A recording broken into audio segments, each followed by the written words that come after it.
hello and welcome to all of you.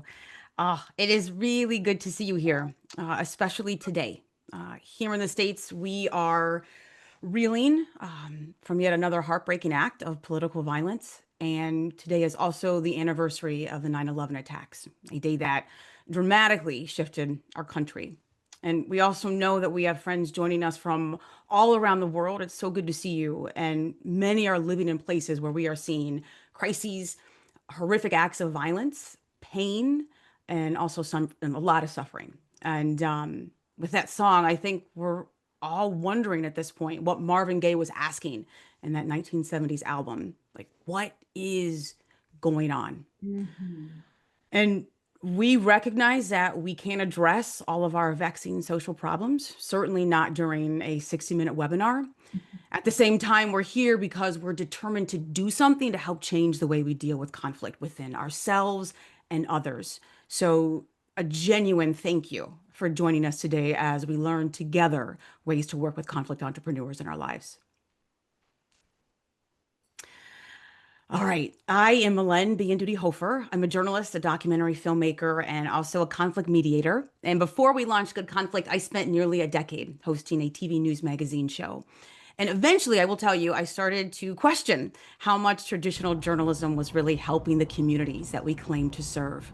So I started working with Amanda to train journalists and all kinds of people to understand controversy and conflict differently so that we could find ways to make better use of it. And that is ultimately what brings us to today's topic. So, Amanda, my friend, do you want to take it from here? I do. And thank you all for sharing some of your pet glees. That I feel like we could almost end the webinar right now It's a because wrap. that really helped me Yeah. to deal with conflict entrepreneurs, just reading that list. So thank you, Len. My name is Amanda Ripley. I'm a journalist, an author, a conflict mediator. And before starting Good Conflict, I spent almost 20 years at places like Time Magazine, The Atlantic, other places before also deciding, like my friend Alen, that journalism was not working the way it was supposed to. So I wrote a book a few years ago called High Conflict about how people get into and out of intractable, dysfunctional conflict. And that experience transformed how I operate in the world as a journalist and as a person. And it led me to want to share these lessons and build on those lessons with more people, which is why we started Good Conflict 3 years ago. Yeah. Exactly. And I'll tell you one thing that we've learned is that most people who make that shift out of high or intractable conflict, they do it by, first of all, identifying the conflict entrepreneurs in their midst and then changing how they deal with them. So there's that term, right? Conflict entrepreneurs. What does that mean? What do we mean by that? These are people who incite and inflame conflict for their own ends. So sometimes it will be for profit, but just as often it is for attention, for power, for a sense that they matter. And sometimes we will tell you conflict entrepreneurs, they have a lot of internal pain. And so creating conflict is one way that they can spread that pain around. So this is a very important subject. It's also a very tricky one, which is why everywhere we go, and I will tell you, I think, Amanda, in every single workshop that we run, every interview we do, you especially, people ask about conflict entrepreneurs. And the question they ask is, what can be done about them?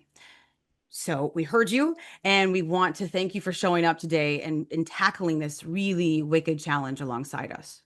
Exactly. So our goal for this time together is to help each other learn to manage conflict entrepreneurs without becoming one ourselves, without Yeah. scapegoating or humiliating other people. That's the real challenge. And it is hard, but we are going to try to remember that many of us have probably been conflict entrepreneurs at some point. As Yeah. journalists, we know we have. Oh, yeah. And we aren't proud of it, but we know that conflict entrepreneurs can change and they are more than one thing, just like all of us. So we want to remind ourselves to stay humble and compassionate as we talk about this, and we hope you will help us with that.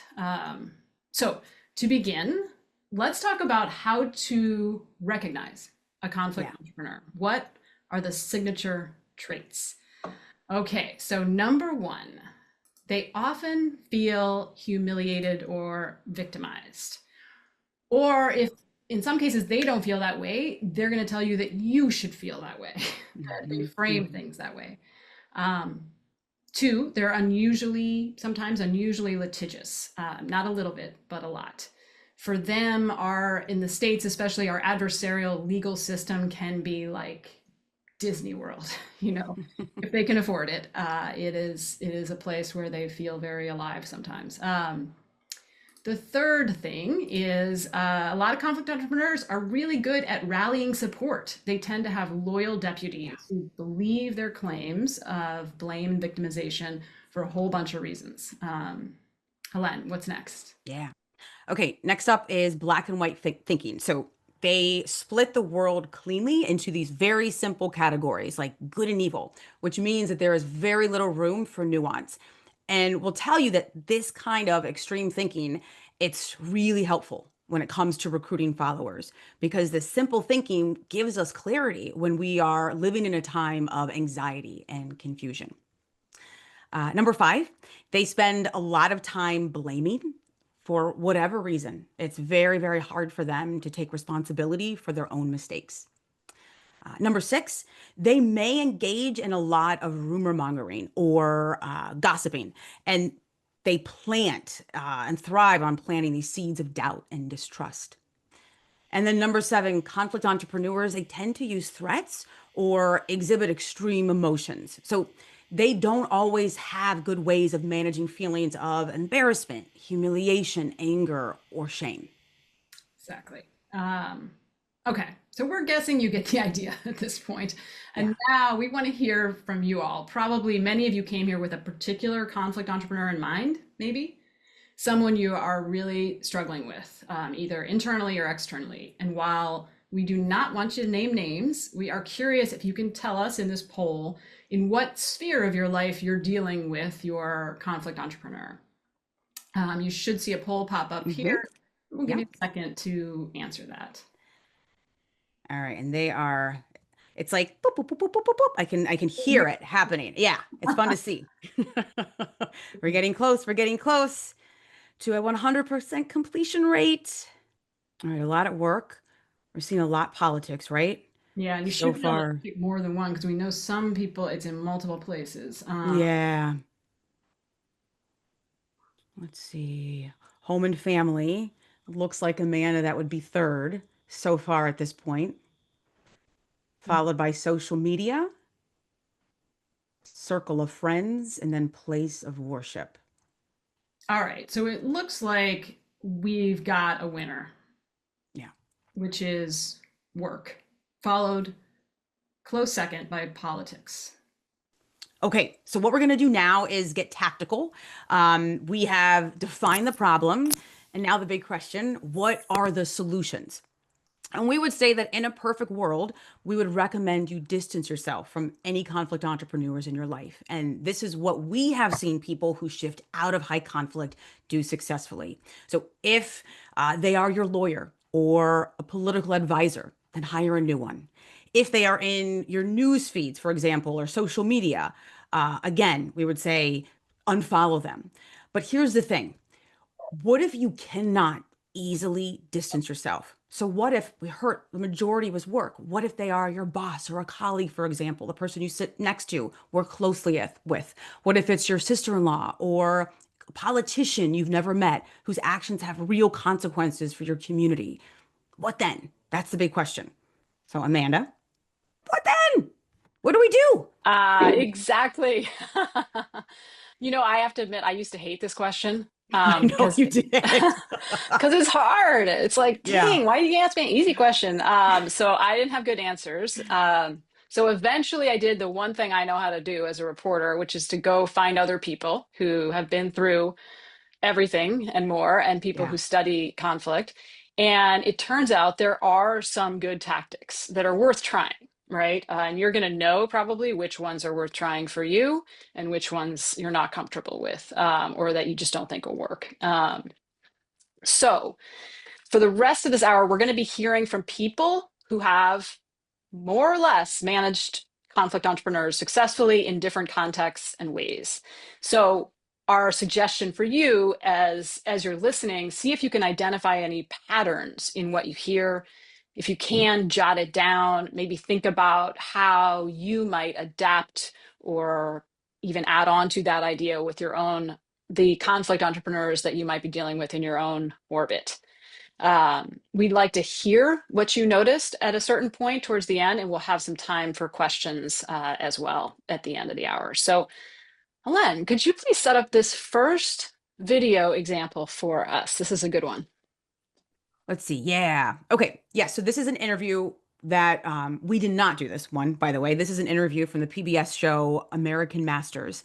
And it's about how the poet Dr. Maya Angelou stepped in to de-escalate a conflict in the early 1990s. And just to set the scene, she was on the set of John Singleton's romantic drama, Poetic Justice. I don't know if there are any fans of that film here. I'm one. And it starred the Janet Jackson and Tupac Shakur, who is I would tell you, one of my personal favorite rappers and poets who I listen to this day. And we're not saying that Tupac was a conflict entrepreneur, but we're not saying he wasn't either. All we can say for sure is that there was a lot of conflict around him during the filming of the movie and off set for a whole lot of reasons. And in this particular case, Tupac had gotten into it with an extra on the set. And there was a lot of cursing and yelling, and they were about to come to blows. And then this is what happened next. And I said, excuse me, may I speak? The young man who was crazy said, I wouldn't give up. I said, I understand that. I understand that, but may I speak? If these, I said, I've heard that before too. But may I speak to you? You see, if they think they really got it wrong, so I said, I see that. But when was the last time anyone told you how important you are? You're the best we have. I put my arm around his waist and I just walked him down a little sort of decline, and I talked to him about our people. And she put her arms around him and she just walked him away. And they had their own private moment. You know, I don't know everything that was said, but it was phenomenal. Suddenly he started to cry. And I turned his back to the crowd and just talked to him. I didn't have a Kleenex or handkerchief. I just took my hand and wiped his face. And when he had control of himself again, I continued to my trailer. Within 2 minutes, Miss Janet Jackson came to my trailer. She said, Dr. Angelou, I don't believe you actually spoke to Tupac Shakur.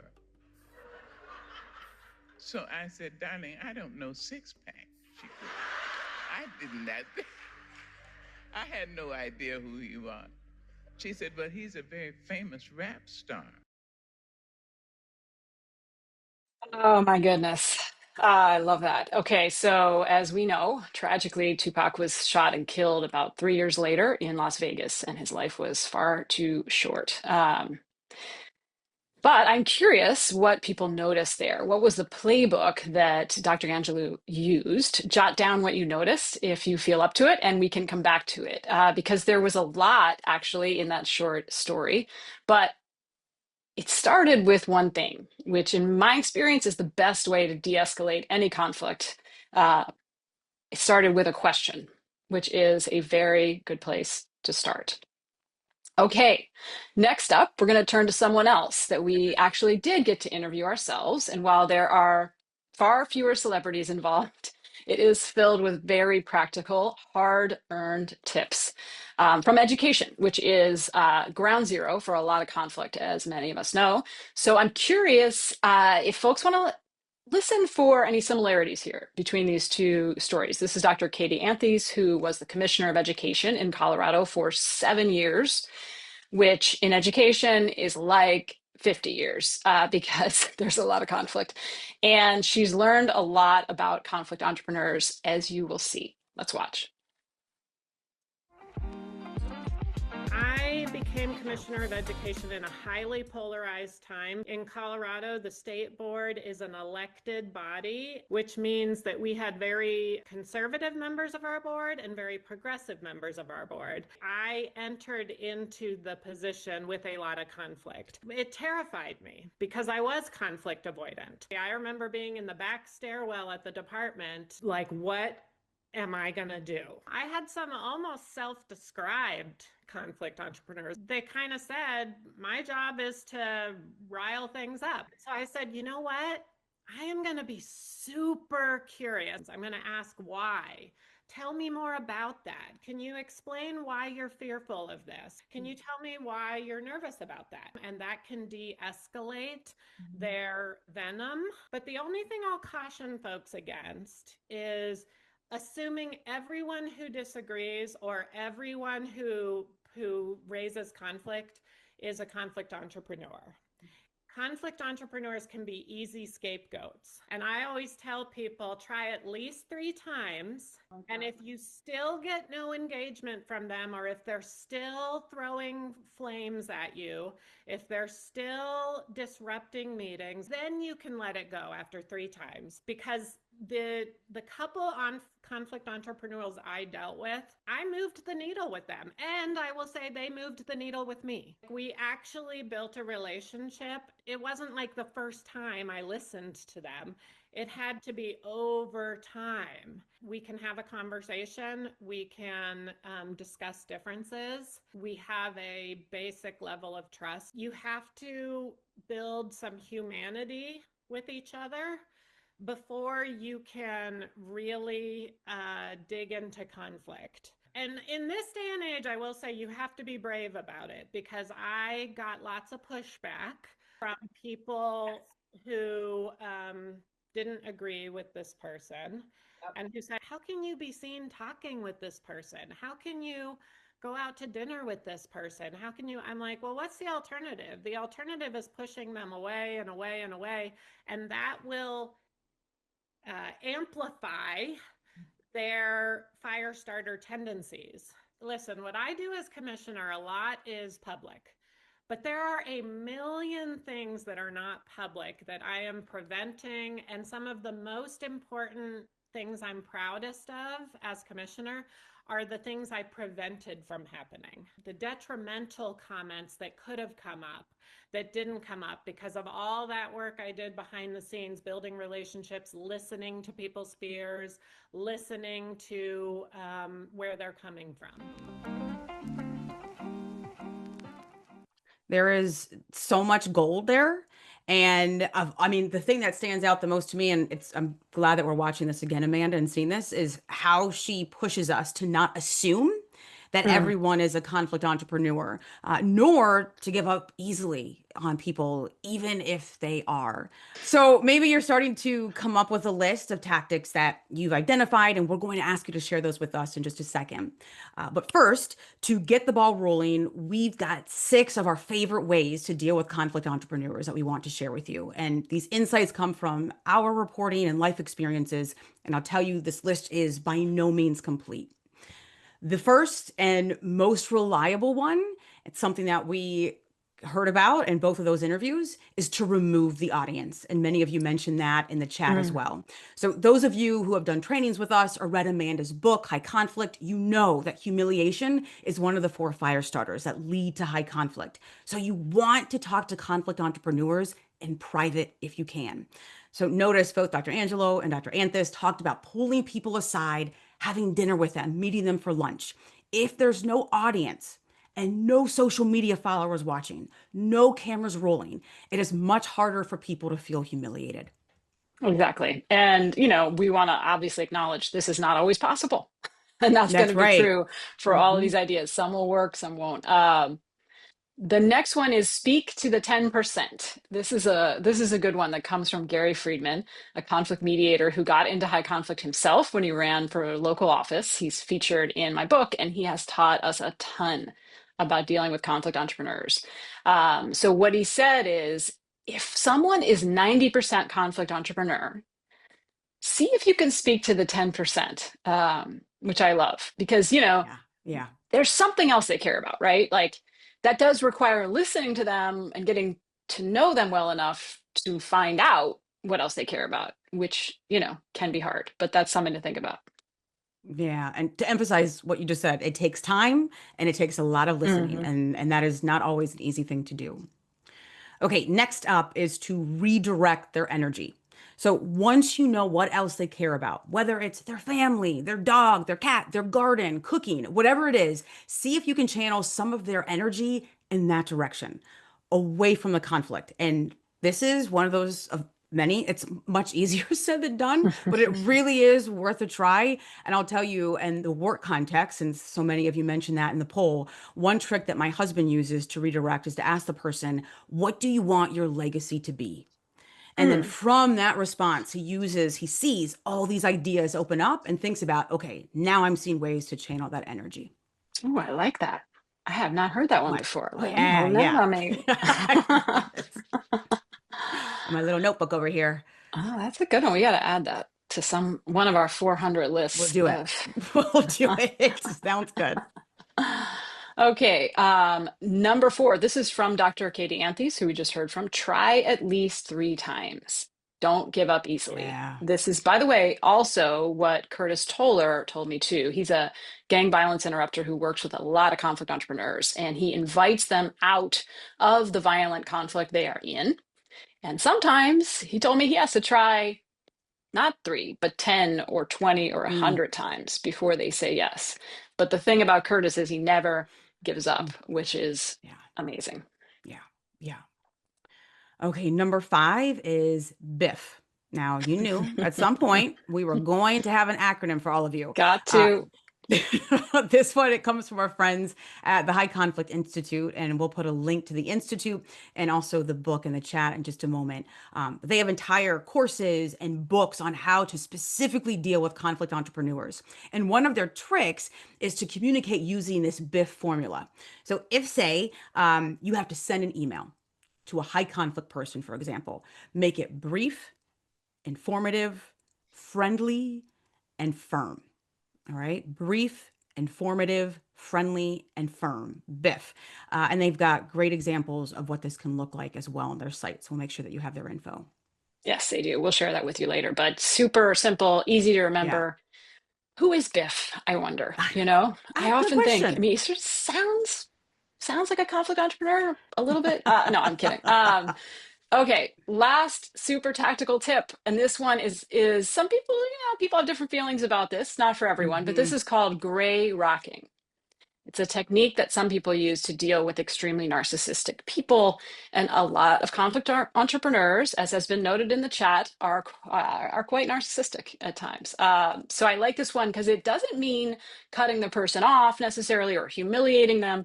You just respond to them like you are a gray rock.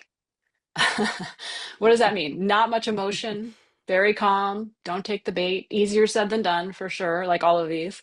We're going to put a link in the chat. I'll do that right now to a recent Washington Post story all about gray rocking and what the pros and cons are for those of you who might be interested. And I just want to add, this is one, some of you may have conflict entrepreneurs that you have no relationship with. Hmm. So you can't redirect them or take Yeah. them out to dinner. Like that's not an option, but they still have power over you. So this is one that I've tried to work on for dealing with that situation where I'm trying to be a gray rock in my own head. So when I hear about the latest incendiary thing they said or did, I'm trying not to demonize them, but also not to take the bait and not let them Mhm. live rent free in my head. Again, easier said than done, but one to consider. Yeah. Okay. So now let's invite you to go into the chat. Please share one tactic that you would say, you know what? I found this to be useful. Or maybe there's something that you noticed from the videos that we shared. So, what else might be a good strategy for dealing with conflict entrepreneurs? We know that there's hard-earned wisdom in this room, and there are things that you have likely tried, and we can learn from each other. So, please share in the chat. Yeah, nonviolent communication. That's another good Mm, one that we should also add to our many lists. yeah, good point. This is an excellent book and whole sort of school of thought if you haven't seen it. Find common ground. That is another. Like, what is the thing that we can both get behind? Mm-hmm.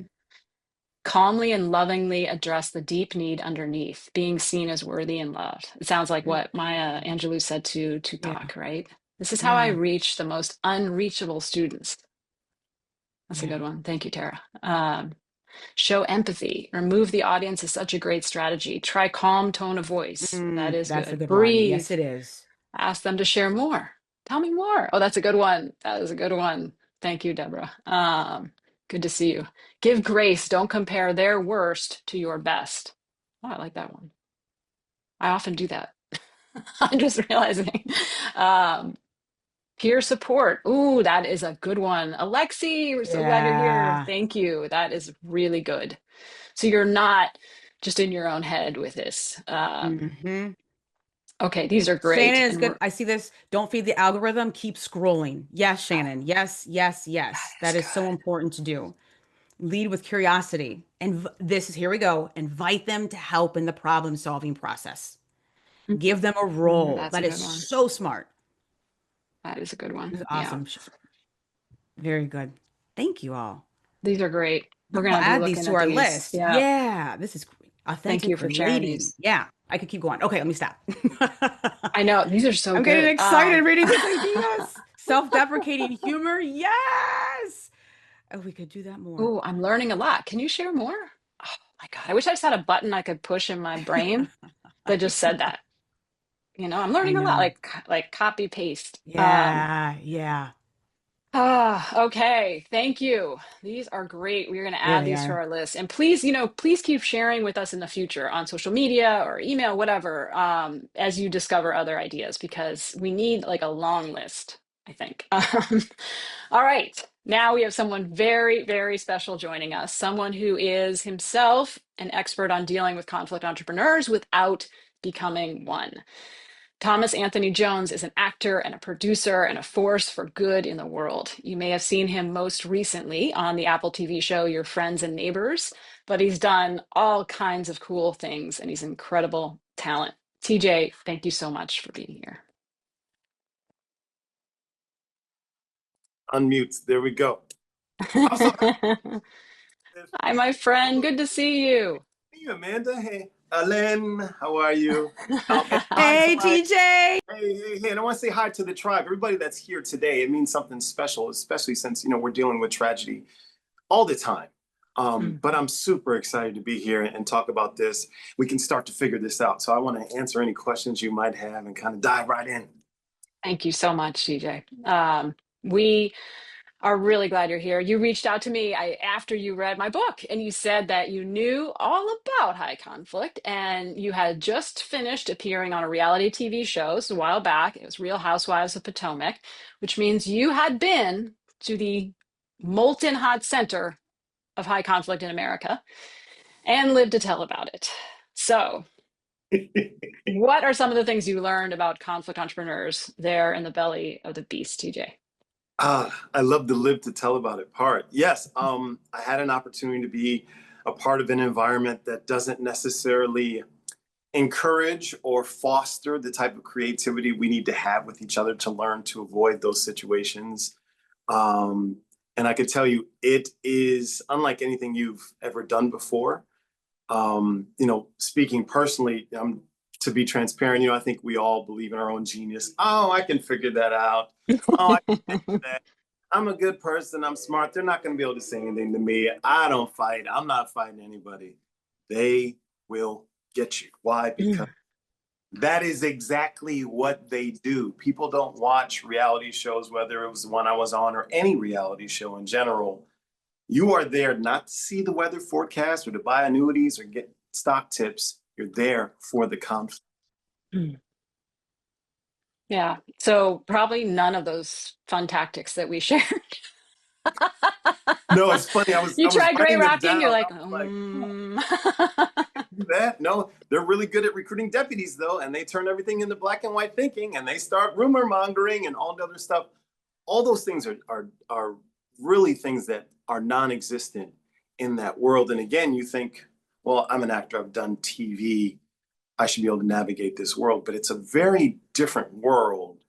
And you don't have to take my word for it. Here's something that everyone at home can try. So go home, watch 90 seconds of a drama, a sitcom, and a reality show. It could be a show that you watch. It doesn't have to be a show you watch. And count all the camera edits in 90 seconds. And as you watch, All the camera remember ends, you said? all the camera edits. I'm sorry. Edits, okay. Edits. So focus on you. Focus on Ellen. Like the Focus on cuts. else. Jump cut. Yeah, all the cuts. All the cuts. There are Okay. so many in reality show because with normal TV show, with the drama, they want you to watch and figure out what happens. With the sitcom, they want you to watch, laugh a little bit, and figure out what happens. With the reality show, this is what happened. I'm telling you what happened. And you can switch to an entirely different method, and they'll go to the interview where you're sitting in a chair and you're saying, oh, this is what happened, or you're offering testimonial about what we saw. They are literally controlling your perception through camera angles, what we're focusing on. And then guess what? We can add in audio, we can add in jump cuts, we can add in sound effects, we can do all those things and spin them to create this perception. And then they can say, well, who are you going to believe? Someone else or your own eyes? You've seen this. It's almost like going to a courtroom and having the prosecuting attorney deliver, Your Honor, Colonel Mustard killed the maid with the candlestick in the library. And the judge says, you know what, I've heard quite enough. Guilty. And everybody erupts and cheers. And then Oh you my go out, gosh. there's no defense. It's what they want you to see or to play by their rules. And that's that. There is no negotiation. And then guess what? This narrative that they create, which they can create however they want, that goes out to social media. And so when we talk about tips to avoid social media, is there a blogger? Yep, we're spreading this. Now people are talking about it. And all these little tips and tricks that you gave, okay, avoid this situation or avoid this person, doesn't necessarily work in that world. Right, because it's literally built on Absolutely. sensational conflict, dysfunctional conflict. I mean, that's the fuel. That's how you get paid. Absolutely. Well, and listen, and they have a way of making you stay there because Yeah, they're good at it. hey, if you're not going to play by our rules, not only will we give you a bad edit, you're out of here. And that's not, like I said, I don't even have to speak about my show. You could do your own research and say it happens on other shows. I love this idea of counting the cuts because it reminds you, I mean, we say this when we talk to people about being on a TV news show, right, Elaine? Like, you're not in control of the camera or the edit. So it's very tricky, but it sounds like it's times 100 on a reality TV show. So it's very tricky. And I want to tell folks that we got to hang out a bit when you were in DC a few months ago. Yeah. And within literally 2 minutes of your getting off the train, you got recognized. Right. And sometimes when people recognize you, they don't like you because they had to pick sides. They watched the show, they took someone else's side against you, basically fell for one of the many conflict traps that are part of the structure of those shows. But what was amazing to me, and this is what I want to get to now, is how gracious you were, at least externally. I don't know what you were thinking, but TJ, you were one of these people. I don't know a better way to say this, but you just, we all know people like this who just kind of radiate joy. I don't know where that comes from, but I am wondering, and I'm sure not all days are like that, but what were some of the ways you found to continue to feel joy despite the nastiness that you were encountering on social media in particular? Do you have any tips for the rest of us? Yes. Number one for me is faith. And if that doesn't work for you, there are things I had to sit and think about. And the first thing I think people do when you're feeling like you're dealing with conflict is that you are alone, and you are not. And so once I realized, okay, I'm not alone, other people deal with this. How do they do it? And because I love sports, particularly NBA basketball, I began to think, how do my favorite athletes deal with this? And then I thought, I turned this into a game. My game has to travel. So what does that mean? That means you can play well at home, but does your game travel on the road at an opposing arena? And so I felt like, okay, I fancy myself an athlete, whatever it is. My game has to travel. I still have to be me in a hostile arena. If I'm using the analogy of sports, if you miss free throws, people like that. If you're in an opposing arena, they're cheering, they're yelling you. They want you to miss. They don't want you to make the basket. They don't want you to kick the field goal. They don't want you to do that.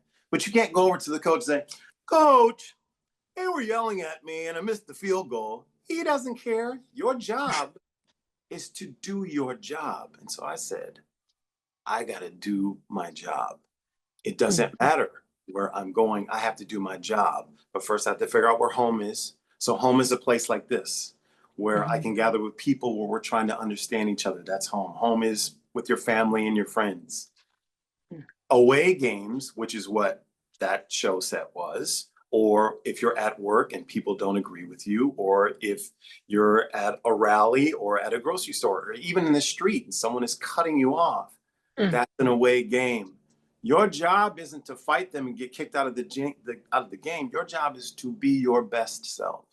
So when I hear you say first of all, faith, which I think is very important, everyone I've ever known who's resisted high conflict has some kind of faith practice, whether it's organized or very personal, and whether it's meditation, whether it's an organized religion. It does seem like that is very important to also to your point about home, right?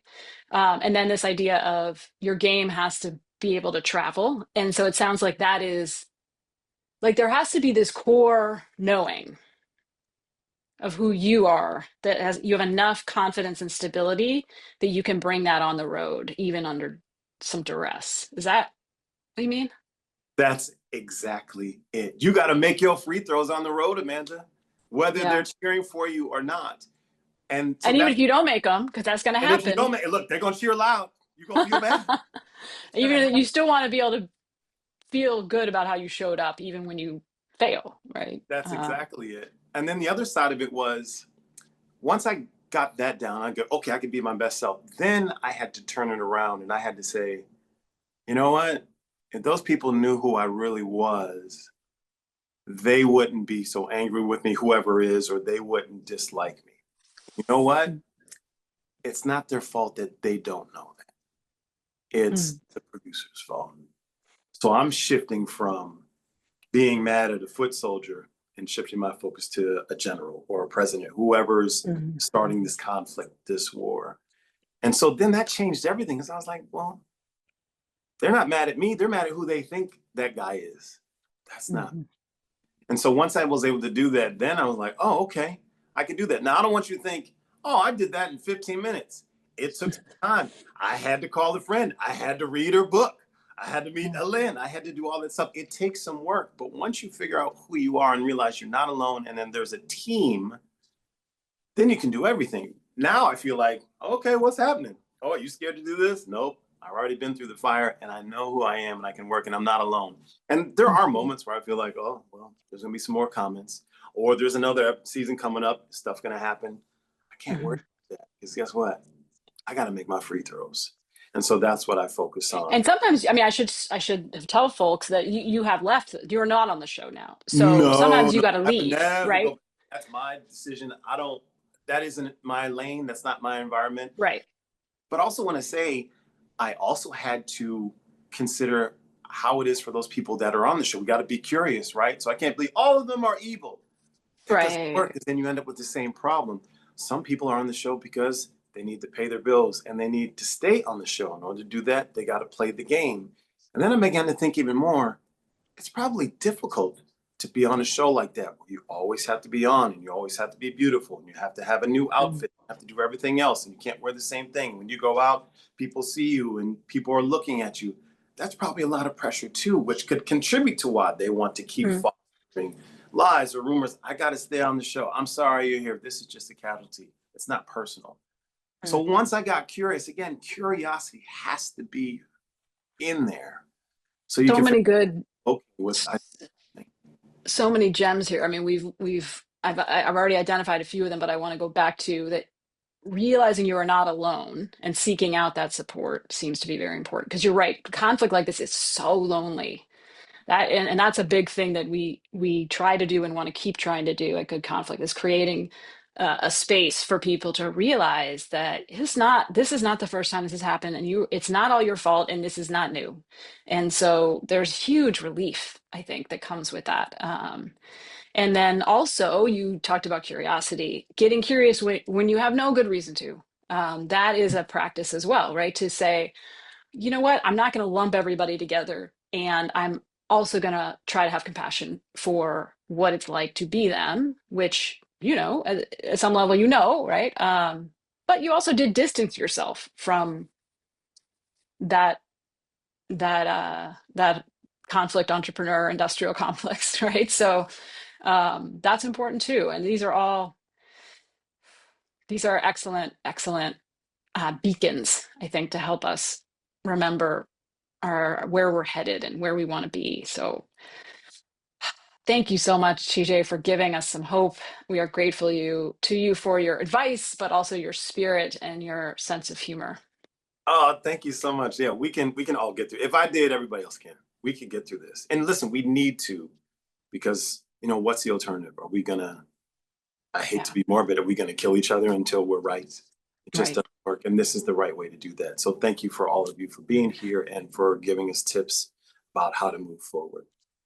And TJ has been an incredible supporter behind the scenes of Good Conflict, and showing up at our webinars and encouraging us when we have tech failures, and telling us it makes us look authentic. It is authenticity. Nobody's perfect. We're all trying to get it right. You trying to be perfect, you lost already.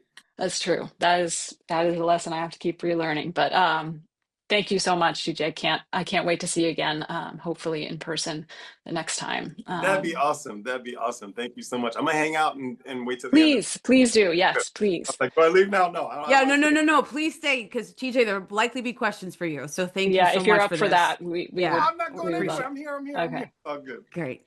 And thank you, TJ, also. I mean, this was like, you want to talk about a practical framework for dealing with conflict entrepreneurs. I was listing Amanda every single thing, and Oh, we need to good. turn this into a visual that we can Yep. use and we can share, because there's a lot there and a lot to say about that. So Yes, thank you there so is. much for that.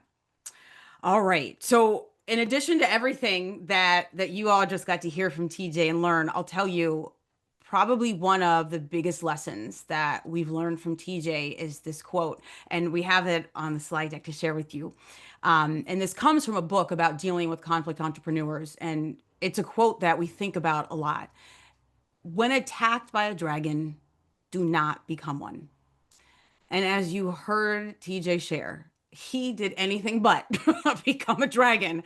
And you also heard that it takes a lot of work and discipline and faith and perspective taking and empathy and asking for support and self-reflection.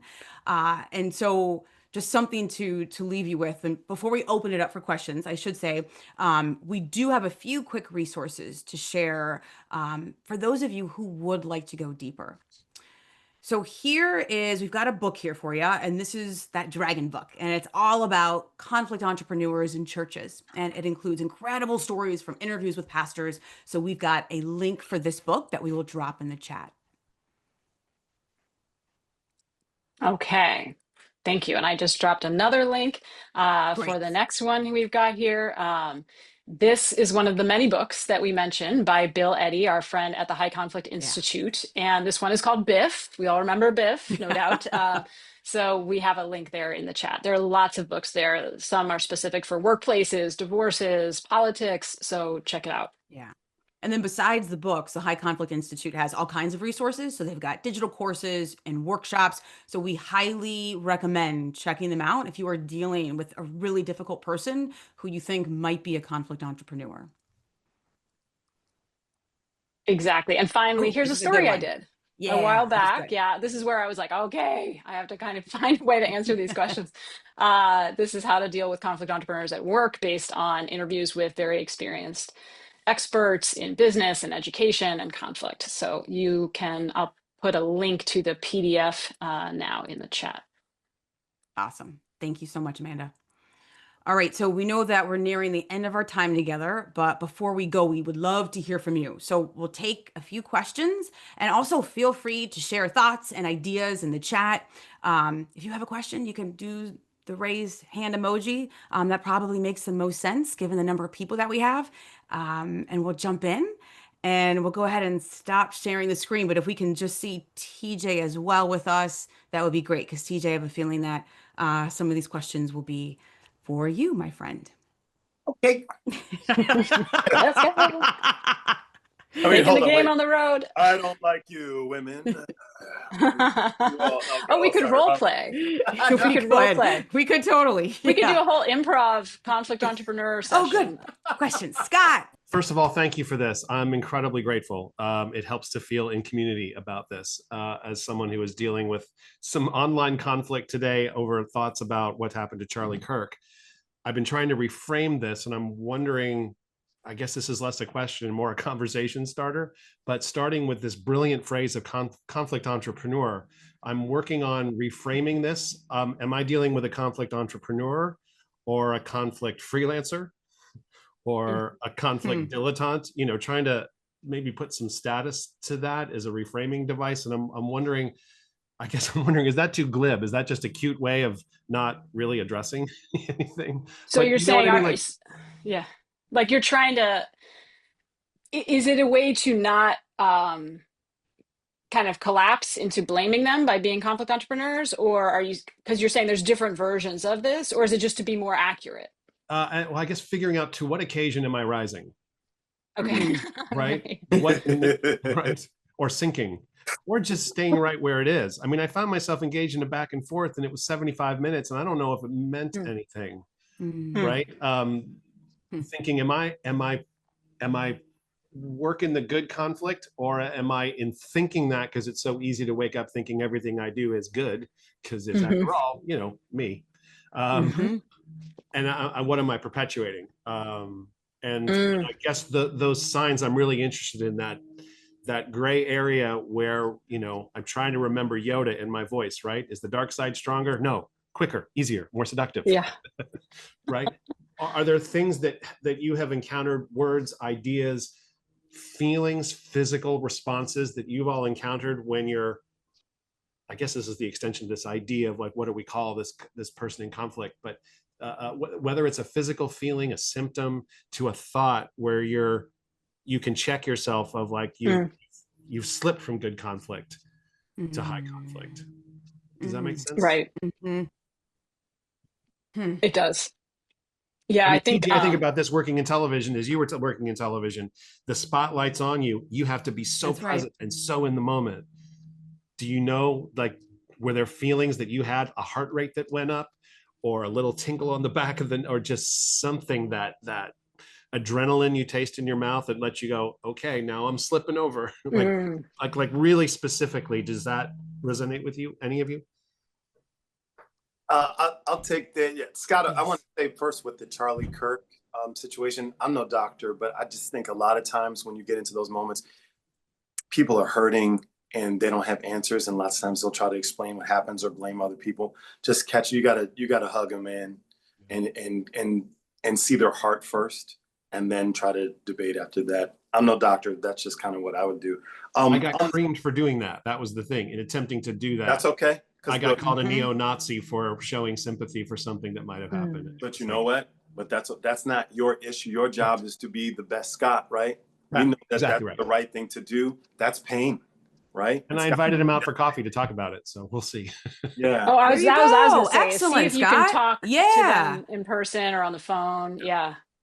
But I definitely feel a shift. I mean, I feel my heart rate go up. I feel like a kind of narrowing of my vision. I feel, I mean, and that actually we know happens in high conflict. I feel just a kind of urgency that is a trap. So sometimes I have to remind myself, okay, thank you for let's that. give it 24 hours. Let me ask Alen what she thinks. Let me ask TJ what he thinks. Okay, well, I think, thank you so much, Scott. We've got a lot of questions. Is Rima? Yeah, I think Rima. Good to see you, Rima. And Rima is you want to talk about someone who knows how to deal with conflict entrepreneurs. I'm curious what you have to bring us some knowledge. So I would love some more resources. And Amanda Alen knows this. Whenever I hit like a new thing, I just always ask for more resources from you all.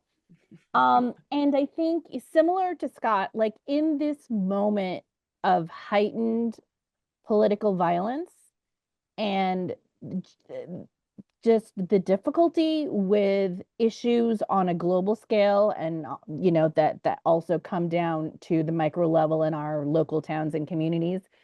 What I'm finding with conflict entrepreneurs are folks who would have never been conflict entrepreneurs are now lashing out because they feel unsafe.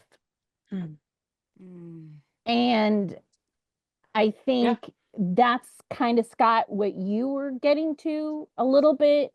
And TJ, sometimes a hug does work, but also as a person of color, you have to protect yourself. Like I don't want anyone targeting me and my family because we're othered or different.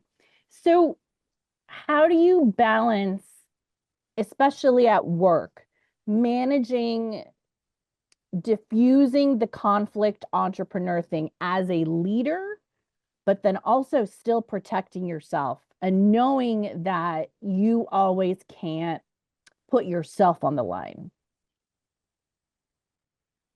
Easy question, right, Amanda and Ellen? I know Ellen's going to have the answers. I'm just going to let her go. Oh, that's just wow. No, I'm listening as you were describing that, Rima. I'm a visual person. So what I'm seeing as you're describing it is and someone mentioned this in the chat, and I wish I could quickly pull it up, but there's something about collaboration and teamwork, especially in the work sphere. And as a leader, I'm imagining that you have other leaders, whether I know you're the big boss, but then I know you have like an executive team, so to speak. And I'm wondering what it could be like to bring that the one that you can trust, the one, to TJ's point, I need support. I know that I'm not in this alone. Who in my realm can understand a bit of this, that I can also realize that I can share my emotions and how I'm dealing with this, how I'm feeling about this, the vulnerabilities, that it's a safe person to be able to do that with.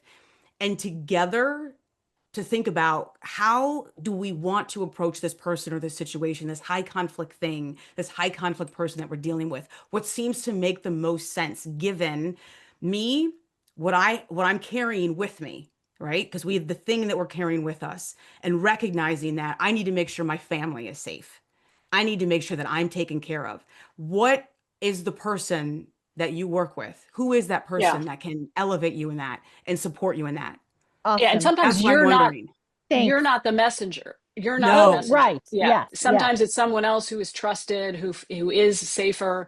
And sometimes it's like in your own head. I mean, I was on the street the other day in DC and there's something happening, and I could tell I was so upset about it that I was not the person to de-escalate that situation. And you kind of know that, like you can sense it, right? That you're not in that headspace right now. Other time, literally, if it had happened 3 hours earlier, I might have been. Thank you, Rima, for Amanda, that hard question. Yeah. do me a favor before you jump. Share, if you will, with Rima and the folks here, Gary Friedman. He's the conflict mediator who trained us from the Center for Understanding and Conflict, the 3-step rule Oh, that yeah, he yeah. follows for He has these himself. 3 questions he learned to ask himself so he didn't get pulled in when he wasn't the best messenger. And the first question, like there's like a litmus test before he spoke, especially in public events. And so the first one was, does it need to be said?